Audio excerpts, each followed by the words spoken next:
Hey everyone, welcome to my channel. My name is Alina and I'm your Russian teacher. Today I want to teach you one Russian verb, which is болеть.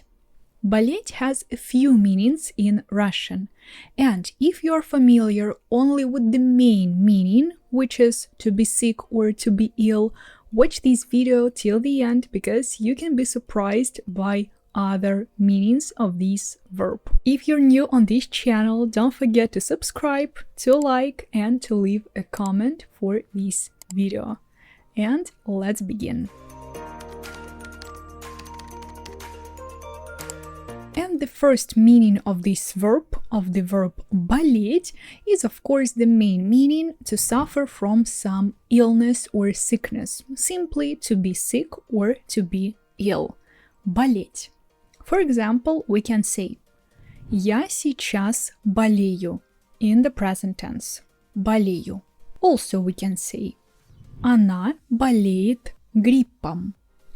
Any disease, any illness that you will have in this construction, болеть plus any disease, you will use in the instrumental case, гриппом. And if we want to use it in the past tense, он болел всю неделю. Then the second meaning, also related to pain, to ache, but when you describe any pain in your body parts. In this case, you will use slightly different construction. It won't be болею, болеешь. Here you will use this verb in the third person, singular or plural, plus the combination у меня, у тебя, у него. So you will use у plus person in the genitive case, then you will use болит or болят, and then any body part that you have a problem with. For example, у меня болит голова. У меня болит голова. You see, голова is a subject of the sentence here, and болит I use in the third person singular. Same will be for the past tense, but in the past tense we will pay attention to the gender. Голова is feminine, so we will have to say у меня болела голова весь день. You see, here I will use болела in the feminine singular. If I want to make a question, что у тебя болит? Again, I use что at the first place, then у тебя, and again болит in the third person singular. And third person plural we will use when we talk about our body parts that are in plural. It could be arms, legs, hands, eyes, ears, anything that you can use in the plural form, like у него болят глаза. In the past tense, у него болели глаза. So here болели you will use in the plural form as well. Then the third meaning, the meaning that I wanted to share with you because it's not obvious at all and it's not related to sickness or disease anyhow. The meaning of the verb болеть, when you use it with the preposition за, болеть за, plus accusative case, will mean to cheer for something or for someone, to root for someone, or simply to be a fan of some sport or some team. And here, for example, we can say Я болею за ПСЖ.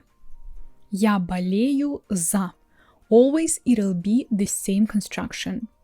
Or I can ask you, за какую футбольную команду ты болеешь? You see, за какую футбольную команду? I used all these in the accusative case. In my previous example, я болею за ПСЖ, we don't change anything, simply because ПСЖ is an abbreviation, and we never change our abbreviations. It doesn't matter what case we use. And the meaning number 4, which is very similar to the previous meaning because it'll mean to worry about someone or something, and it'll be such a strong feeling for which we can use this word болеть, like to be in pain, to hurt. And like this we can say болеть душой за друга, which means that you are so worried about your friend that literally your soul hurts. And that's why we very often use this combination болеть душой. Also, we can use у меня болит душа, which is very similar to the second meaning where we described body parts, but душа is not really a body part, so that's why it's closer to this meaning, because when we say у меня болит душа or я болею душой за, it means that you are simply very worried about someone or about something. And that's it. I hope it was helpful and you found some new information for you today and you learned more meanings of this verb болеть. Learn these meanings, learn this word and use it in your daily conversations. Don't forget that I'm giving individual lessons and I also have my courses on Udemy and my Patreon page where you can practice your Russian with me daily. Thank you very much for watching, subscribe to my channel and learn Russian with me.